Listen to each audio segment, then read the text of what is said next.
All right. As we get started, I just want to say if I stumble, y'all please pray for me. Apparently, I got sea legs, and then they didn't go away. Are you still doing? You still doing that? Okay. I was standing here praying and I almost fell, and I was like, "Well, I didn't." The boat that we was on was pretty rocky, but we were also like, I don't know, it's weird. Anyways, but like I said, it is good to be back. Sorry for the couple of weeks off. I wanted to go support my wife, and she did an awesome job for the Lord that day. And then being back, uh, being back that Sunday night to turn around and leave again, it was kind of hard to do all that. But sometimes that's how things work. You just have a lot of stuff going on at once. But the biggest thing is that we make sure that whenever we do things for outside of the church, that we are doing them for the Lord, and we're making a point. We got to impress a young pastor. I mean, he's young looking. Him and his wife, just because we prayed over our food. And if you see me in a tank top shirt, don't look like the type of person that should be praying over their food. But apparently, we impressed them, and that was cool. Just because I was like, you know, hey, at least that made their day on this boat because it is what it is. But with that being said, we're going to dig back into God's word here, picking back up. And I had to actually go back and double check to make sure I didn't miss anything. In Genesis chapter 27 is where we're going to be picking up today. Remember what has just happened.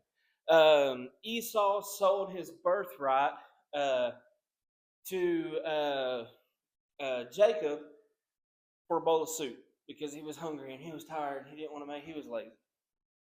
Just get to the bottom line of it.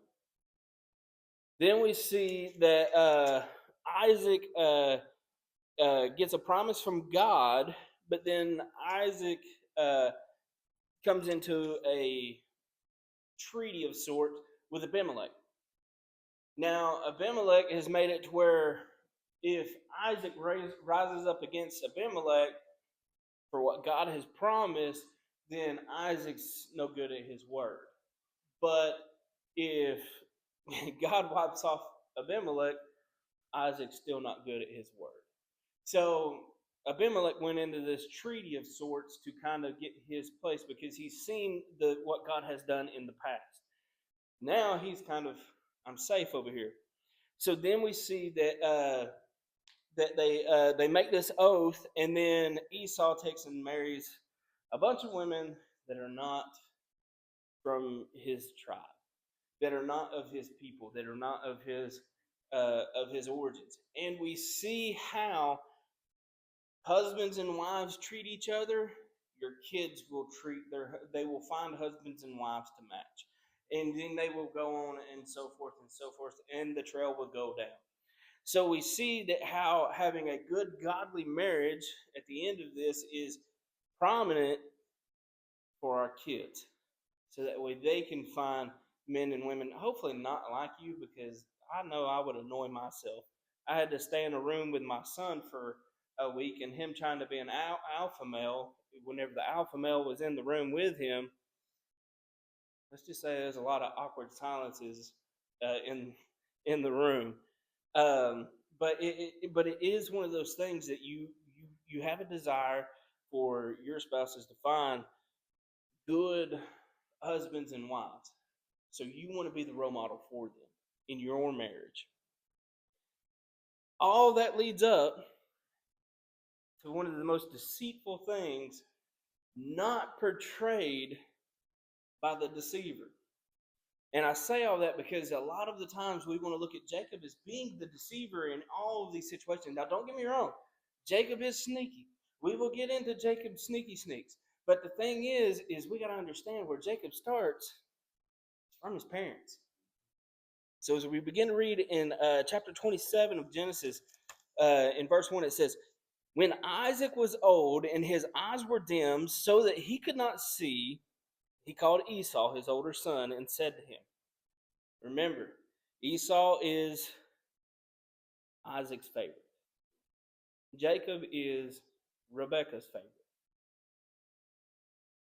Point on, that's a problem.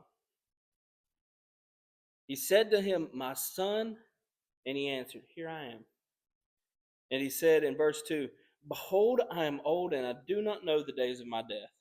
Now then, take your weapons and your quiver and your bow, and go out to the field and hunt game for me, and prepare for me a delicious meal, such as I love, and bring it to me, so that I may eat, that my soul may bless you before I die." Now Rebekah was listening when Isaac spoke to his son Esau. And so Esau went to the field to hunt game and bring it. And Rebekah said to her son Jacob, remember Jacob's her favorite, "I heard your father speak to your brother Esau. Bring me game and prepare me delicious food, that I may eat it and bless you before the Lord before I die. Now therefore, my son, obey my voice as I command you. Go to the flock, bring me 2 good young goats, so that I may delicious prepare them delicious food for your father, such as he loves. And you shall bring your father to eat, and he may bless you before he dies." But Jacob said to Rebekah his mother, "Behold, my brother Esau is a hairy man, and I am a smooth man. Perhaps my father will feel me, and I shall seem to be mocking him, and bring a curse upon myself and not a blessing." And his mother said to him, "Let your curse be on me, my son. Only obey my voice and bring them to me." And so he went and took and brought them to his mother, and his mother prepared delicious food such as his father loved. Then Rebekah took the best garments of Esau, her older son, which were with her in the house, and put them on Jacob, her youngest son. And the skins of the young goats she put on his hands and on the smooth parts of his neck. And she put the delicious food and the bread which she had prepared into the hands of her son Jacob. And so he went in to his father and said, "My father." And he said, "Here am I." "Who are you, my son?" Notice that's a question. He knows something is different. And Jacob says to his father, "I am Esau, your firstborn." He's trying to now deceive his father. "And I have done as you told me. Now sit up and eat my game, that your soul may bless me." But Isaac said to his son, "How is it that you have found it so quickly, my son?" He answered, "Because the Lord your God granted me success." And then said Jacob, "Please come near, that I may feel you, my son, to know whether you are really Esau or not." So Jacob went near to Isaac, his father, who felt him, and said, "The voice is Jacob's voice, but the hands are the hands of Esau."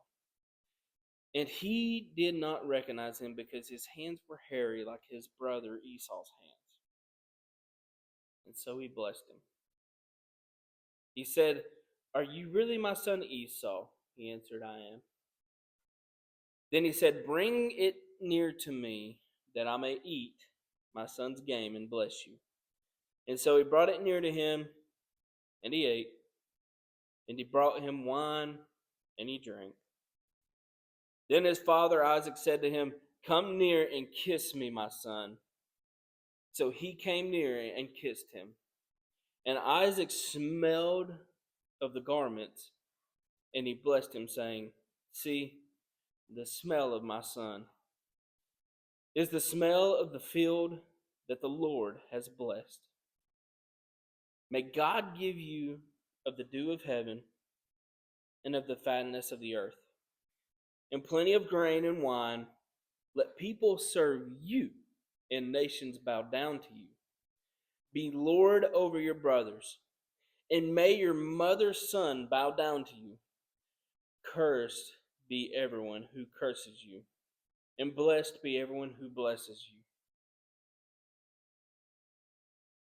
And as soon as Isaac had finished blessing Jacob, when Jacob had scarcely gone out from the presence of Isaac his father, Esau his brother came in from hunting. He also prepared a delicious food and brought it to his father. And he said to his father, "Let my father arise and eat of his son's game, that you may bless me." And his father said to him, "Who are you?" He answered, "I am your son, your firstborn Esau." And then Isaac trembled very violently and said, "Who was it then that hunted game and brought it to me? And I ate it all before you came, and I blessed him. Yes, and he shall be blessed." I'm going to stop right there for a minute because there's a lot to unpack in this area. We see that the deception did not start with Jacob. The deception started with Rebekah. This goes back to what I was talking about with you guys the last time. There has to be a unity amongst you. Even this morning, coming up here, my little daughter was holding my wife's hand, and I wanted to hold my wife's hand. Yes, I could have went to the other side. She has two hands, but that's not the point. The point is whenever I come up, I wanted to hold my wife's hand, but then my daughter made a big deal about how she was going to hold that exact same hand. There has to be an understanding that there is more to me and her than me and my daughter. It's not that I love my daughter. Okay. I tell my kids that I love my wife more than I love them because I want them to find someone that they love more than me. I don't want them to be like, "Oh, daddy, daddy, daddy, daddy, daddy." I want them to go to their husband for their problem. I want them to go to their wife for their problem. I want them to go to their spouse because that's where the problems get solved. The problems that you bring to me are not going to get solved because I'm not in the situation. So I want them to see that type of mentality whenever it comes to me and my wife. I want them to see how I will hold on to her no matter what because she is the one that I have to go to no matter what. In that situation, though, we see here how Rebekah is kind of going behind her husband's back. Now, granted, I do believe that God, we see his omnipotence in this. The birthright of Esau to carry on that the father of Abraham, Isaac, Jacob, should have been the father of Abraham, Isaac, Esau. But he sold that birthright because of his laziness, needing a bowl of soup because he was tired and his brother already had one prepared. He just gave that away. I believe that God is truly all-knowing in the fact that he knows present, past, future. He knows everything that's going to happen. That's the reason why we have revelations. He was there in the beginning before the foundations of the earth. I believe that's the God that I serve. And I believe that God can see his path through all of this. So whenever it comes to Rebekah going behind her husband's back to her favorite son and bringing him to the father, deceiving the father to put on the lamb's skin in all of the right places. Behind the neck, I would have never thought of that. Hands and arms, sure. Clothes, I could have seen that. But behind the neck, that takes some serious thought into deception. She goes through all this process, but then her son sees, well, my mom did it, so I guess I should do it. She said, if I get cursed, don't worry, it ain't going to fall on me, it's going to fall on her, so I'm going to try this too.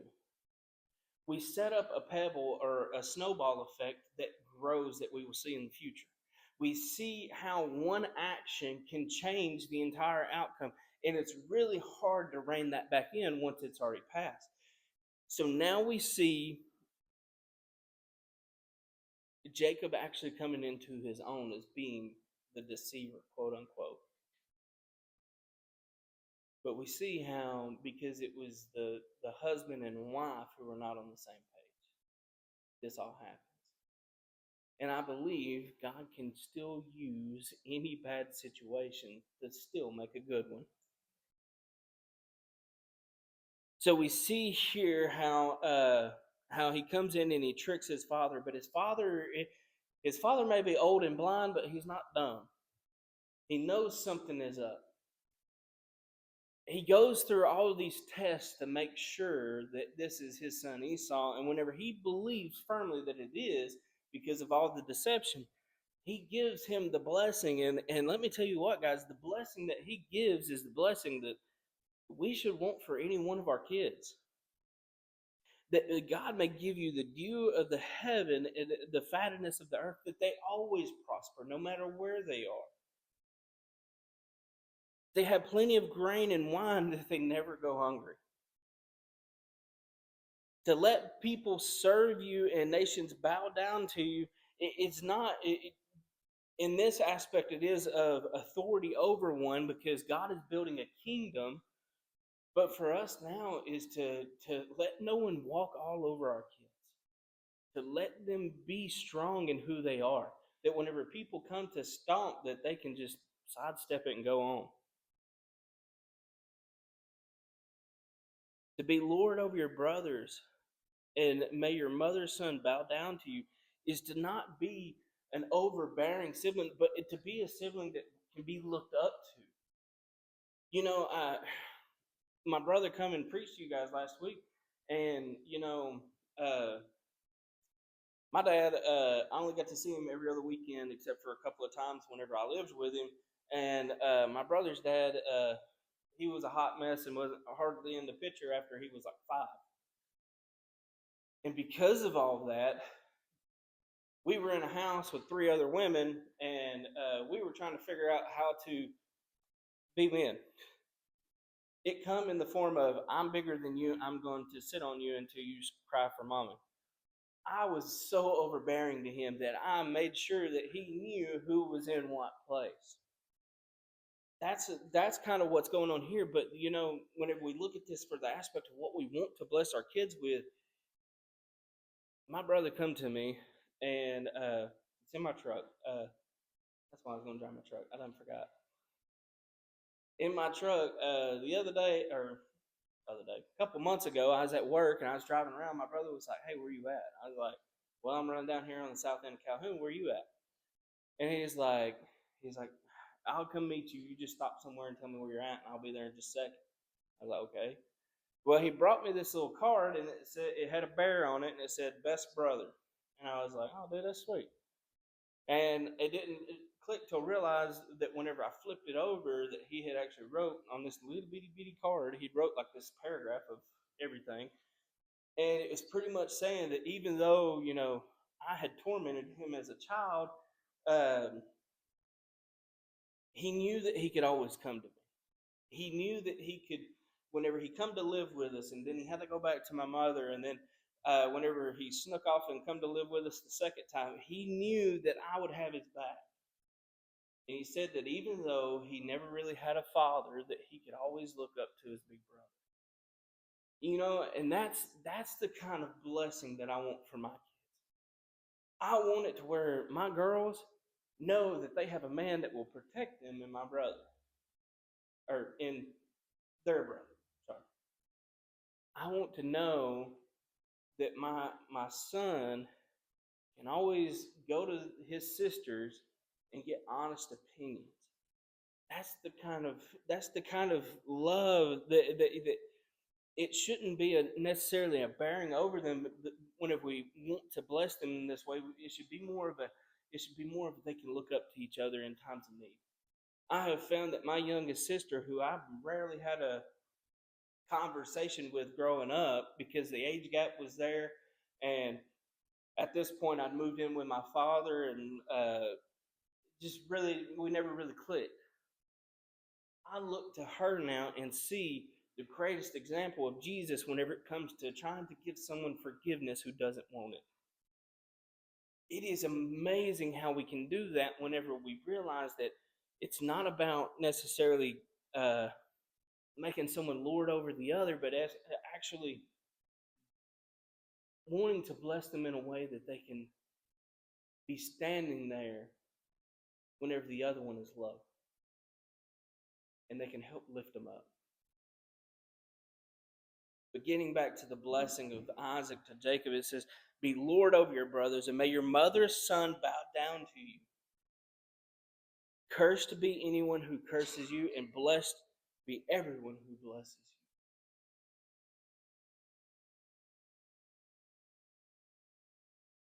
Blessed be everyone.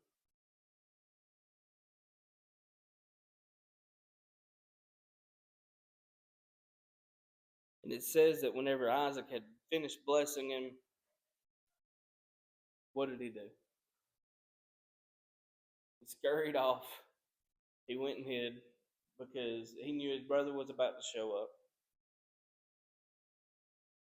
But look at the tone of Isaac whenever Isaac realized what's happened.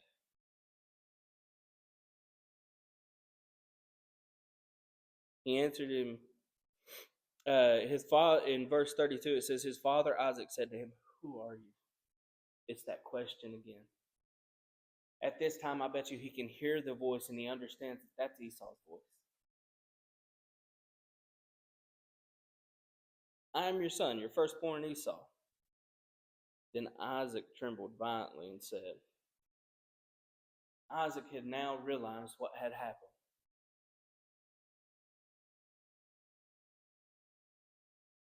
And in verse 34, where we pick it back up, and it says, as soon as Esau heard the words of his father, he cried out an exceedingly great and bitter cry, and said to his father, "Bless me, even me also, O my father." But he said, "Your brother came deceitfully." And he said, "Taken away your blessing." In verse 36, Esau said, "Is he not rightly named Jacob? For he has cheated me these 2 times. He took away my birthright, and behold, now he has taken away my blessing." And then he said, "Have you not reserved a blessing for me?" Notice that question. Have you not reserved a blessing for me? We see here how we don't put all of our stock into one child. Even though, I told you guys a couple of weeks, there is an order. The order is my son's going to grow up and turn 18 first. He's our test run. He is our test pilot. He is the one that we're figuring all this out with. We are now getting into the what is that, preteen. He's an adolescent now, but he's getting to that point of where I want to punch him every day. He is our test run, and because of that, he is going through each and every single. Yes, we do give him. Whenever we was on the cruise ship, there's about 20 million cameras on this cruise ship. Before I tell you what we did, there's about 20 million cameras on this cruise ship, and they are everywhere. You do not go missing on a cruise ship. Just saying. So we took and said to our 12-year-old son, "Hey, look, go do whatever. We're going to be right here. Be back here by this time." Test run. Test run. He did flawless with it. He showed back up early. Loved it because that was not me whenever I was a kid. He showed back up early. He was where exactly we told him to be and everything like that. He made sure that he went and did everything he wanted to do and then just come back. It was great. So then we get to the night before. No, it was the last night. It was the last night that we were there. And now he says, Iris has gone to the little daycare thing that they have there where they do all the cool little activities for the kids. And it's Emberlyn and Weston. And Weston comes up to me and says, "Hey, can me and Emberlyn now go?" I was a little bit more guarded about that because now it's my 10-year-old wanting to go with my 12-year-old. They don't always get along. So I sit there and I ponder on it and I think about it and I need to say no. But at the same time, the test run went perfectly. He showed up early. He went and did everything that he was going to do. There's no way for them to go missing on this boat. So then all the bad starts coming in. Well, what if they fall overboard? What if nobody knows that they fell overboard? What if they get in trouble because they go somewhere they're not supposed to go? Because there is areas that's blocked off the kids. What if? What if? And then in sitting there and debating on this in my own head, God was like, "This is how you're going to see if He can take care of someone." Because I know He can take care of Himself. He can cook for Himself. He can clean up after Himself. He can do all these things, even though sometimes He chooses not to do them. He can. So I say, "Okay, y'all can go." I give Him His time. I say, "Hey, look, you don't have your phone, so here's your first thing is you have to go get your phone. Then you have to set an alarm. Then you have to be back here by this time." He says, "Okay, Dad, I'll do it." They go and do and walk and do all these things, and we're sitting there, and at this point, I'd seen the movie before, so I was kind of more interested in what time it was on my phone, trying my best not to look at it every minute. But then whenever they come back and they tell me about all the wonders that they did, how they went to the arcade and looked at all the games that they couldn't play because we sent them with no money, how they went to the ice cream machine and they got all the ice cream they want. You see how God can use not the fact that I wanted so bad to tell him no because it was his sister too. But see, if I'm willing to treat him with that kind of responsibility, but I'm not willing to treat her, I'm raising them on two different standards. I'm giving him more than I'm giving her. And me and my wife make it abundantly clear because we are both middle children to make sure that it is fair across the board. Not one gets that the other doesn't. If we go to buy one thing, Emberlyn likes collecting little turtles whenever we go on vacation. That's her thing. Iris comes up to me and says, "Dad, I want to collect something too. Can I collect turtles as well?" And I say, "Not really, because that's her thing. But look, is there something else you would like to collect?" Guess what? She's got a little snow globe collection now. It is about being fair across the board, because what if Isaac, instead of trying to curse his wife's son in Jacob, had have given an even blessing? Had have blessed the one the same as the other? Had have lifted up both his children at the same time to do great for God? We see here how it's not necessarily what Jacob did, it's what the parents did. This puts up a big neon flashing light that says, hey, there is something important about being parents. There is something important about how we treat our children. There is something important about what they see in the marriage between a husband and wife. There is something important to the foundation of what God is trying to build. Whenever it comes to the home, because we look at the home as our kingdom. This entire word is an instruction manual to God's kingdom. This entire word is the directions that it's step by step. How if you do X, Y, and Z, God will be there for you. Whenever it comes to our own home, we don't want to listen to these words. We want to say that we got things figured out, even though we don't have a clue how it's going. We have to be in God's Word. We have to be about His business. We have to be building a foundation in Christ for what He's done in our lives, in our own homes, so it spreads out throughout our kids. There's this thing out there saying that, there's a revival coming because there's so many of these younger artists and stuff, and they're talking about Jesus, and these secular people who talk about like how they experience Jesus and stuff like that. I don't think the revival is coming from those types of people. I believe, honestly, not to get off topic here, not to get off point, but I believe the revival is coming because of the young men and the young women who have finally said, you know what, the world is trash, so I'm going to find something grounded. I'm going to find something built on a foundation that doesn't shake every 20 years. But yet, I'm going to build something on a foundation that's been around for thousands of years, and the one that is named God, the one who is I am who I am. That's what I'm going to trust in, because it's survived the passes of time. Even whenever they were being persecuted, it was still being preached. Even though it was being torn down and ripped up and hidden away in closets, they were still seeking.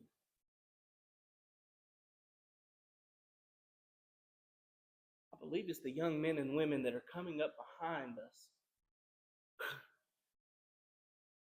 who is looking to us. Because not all of them come from perfect homes. Not all of them come from moms and dads who go and follow Jesus. Not all of them come from places where they can see Jesus in their lives every day. But they look at a building and the people that are in it. And they see the people that are in there and what they are doing. Because they're always watching. That young man couldn't have been, what, 20? The one that we seen on, if that. Dude was probably 18, because you could tell that they were lovey-dovey, happy, married. It ain't set in that much yet. They were young couple. They were watching, and they were looking, even though we didn't care that they were watching. We didn't do it for them. We didn't do it because of them. We did it because of our kids. We did it because of who God is.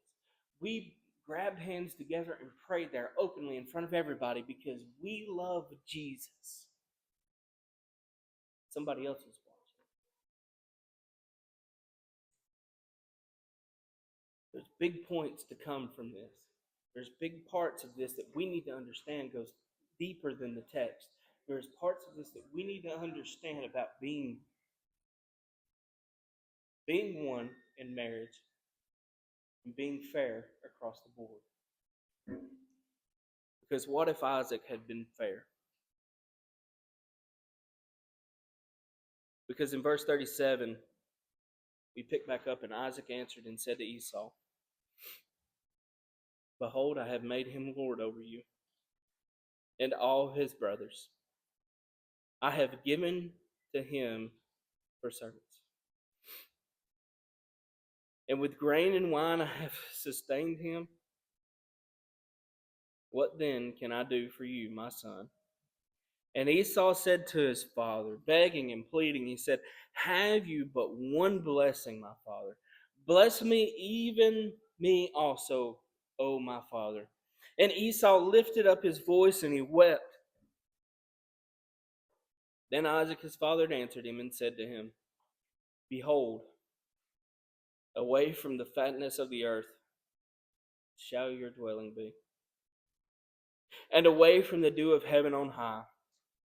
By your sword you shall live, and you shall serve your brother. But when you grow restless, you shall break his yoke from your neck. And now Esau hated Jacob because of the blessing with which his father had blessed him. And Esau said to himself, these days of mourning of my father are approaching, and then I will kill my brother Jacob. But the words of Esau, her older son, were told to Rebekah. So she sent and called Jacob, her younger son, and said to him, behold, your brother Esau comforts himself about you by planning to kill you. And now, therefore, my son, obey my voice. Arise, flee to Laban, my brother, in Haran. Fury turns away. And stay with him until your brother's fury turns away. And until your brother's anger turns away from you and forgets what you have done to him, then I will send and bring you from there. Why should I be briefed of you both in one day? And then Rebekah said to Isaac, I loathe my life because of these Hittite women. If Jacob marries one of these Hittite women like these, one of the women of the land, what good will my life? What good will my life be to me? We see here. We see here now where mom has realized like things are going to be messed up.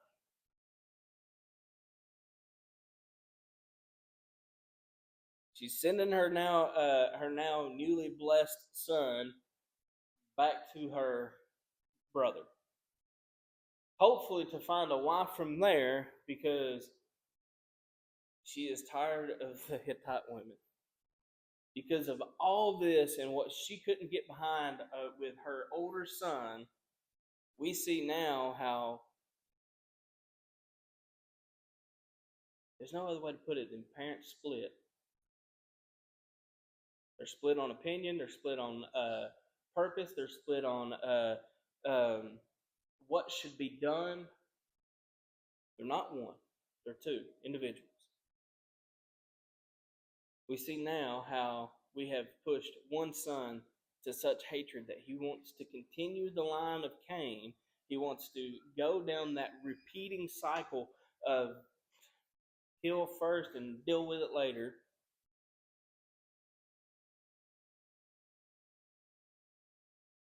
And sending a brother away that is now claimed to be deceitful, which granted we talked about how he did deceive his father, but he only did it because his mama told him to.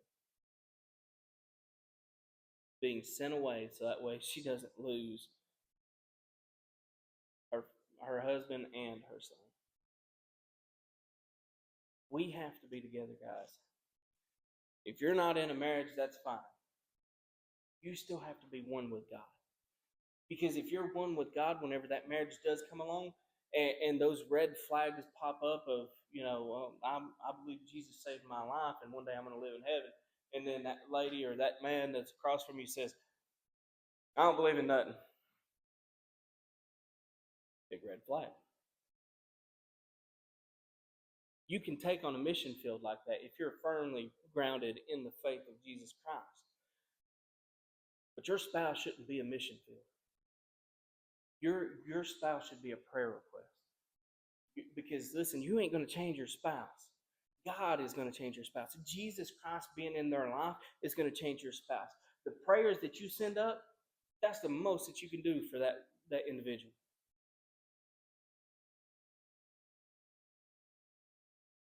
You can work on yourself. You can change yourself.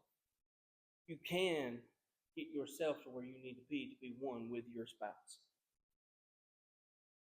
And as you're one with your spouse, that leads you into understanding how it takes to raise a kid. That leads you into understanding how it is to tackle life. Everybody tackles it differently. Everybody raises kids differently. But the thing that cannot be different is Jesus needs to be present in your life, and Jesus needs to be present in your kids. It is what we should be doing, even as individuals, but especially spouses. We're going to stop right there because I'm out of time. They ain't up here yet, though. Usually they're beating on the door. They not have class today?